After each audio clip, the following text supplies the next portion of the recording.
বিজেপির লোকজন হিন্দু মুসলমান এই ঝামেলা বেরিয়ে একদিন বাদে তাদের ভোট চাওয়ার জন্য একটা সলিড লজিক দিতে পেরেছে, যেটার উত্তর কিন্তু তৃণমূল বা সিপিএম কারো কাছেই নেই।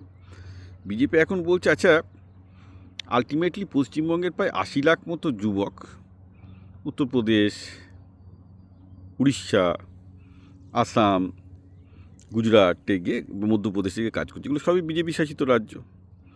বলে আপনি বিজেপি শাসিত রাজ্যে কাজ করতে যাওয়ার থেকে কি এটাই ভালো না যে পশ্চিমবঙ্গে অন্তত বিজেপি শাসন আসুক, যাতে অন্তত আপনাকে অন্য রাজ্যে গিয়ে মার খেতে না হয়? ধরুন যে বাঙালি খাদাও আন্দোলন হচ্ছে, কারণ কি? কারণ বাঙালি বাংলার বাইরে বেরিয়েছে। পশ্চিমবঙ্গে তো আর কাউকে বাঙালি খাদাও আন্দোলন হবে না রে বাবা।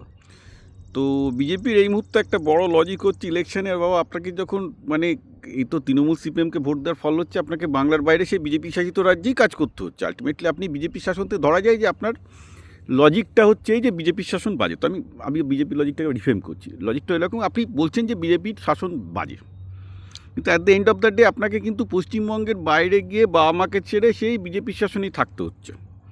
আপনি ইউপিতে গিয়ে থাকছেন, কারণ চাকরি হচ্ছে এখন ইউপিতে, চাকরি হচ্ছে গুজরাটে, চাকরি হচ্ছে রাজস্থানে, চাকরি হচ্ছে আসামে, চাকরি হচ্ছে উড়িষ্যাতে, সেখানেই বাঙালিকে যেতে হচ্ছে।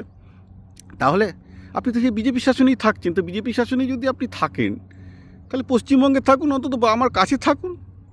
আপনি যদি বলছেন যে আপনি বিজেপিকে ভোট দেবেন না কারণ বিজেপির শাসন বা জানি, এটা বাইরে the logic is applied to both Hindus and মুসলমান। আজকে বরং মুসলমানদের ক্ষেত্রে আরও একটা বেশি অ্যাপ্লাইড, কারণ একজন মুসলমান, বাঙালি মুসলমান যদি উড়িষ্যায় যায়, সে মার খাওয়ার সম্ভাবনা তৈরি হয়ে যাচ্ছে। এই নয় যে এটা একটা আমি বলবো যে ধর্মগত ব্যাপার। মেন সমস্যা হচ্ছে যে এখানকার পশ্চিমবঙ্গের যারা মুসলমান শ্রমিক, তাদের কাজের হাত অত্যন্ত ভালো।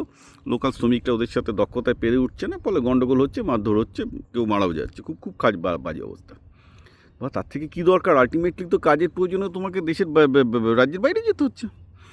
তাহলে তুমি পশ্চিমবঙ্গ থেকেই বিজেপিকে ভোট দাও, কারণ তুমি বিজেপিকে অপছন্দ করে মানা গেল, কিন্তু অপছন্দ করে হচ্ছেটা কি? অপছন্দ করে হচ্ছে তো এইটা যে তুমি তো বাবা মাকে ছেড়ে তোমাকে অন্য রাজ্যে থাকতে চাই। I think this very strong logic. এর উত্তর আমার কাছে নেই, আমি দিলাম। আমি দেখলাম যে বিজেপির অনেকে এই লজিকটা তুলেছে, কিন্তু এটা খুব ভেবে দেখার মতো, কারণ এর উত্তর আমার মনে হয় না মমতা ব্যানার্জির কাছেও আছে বলে।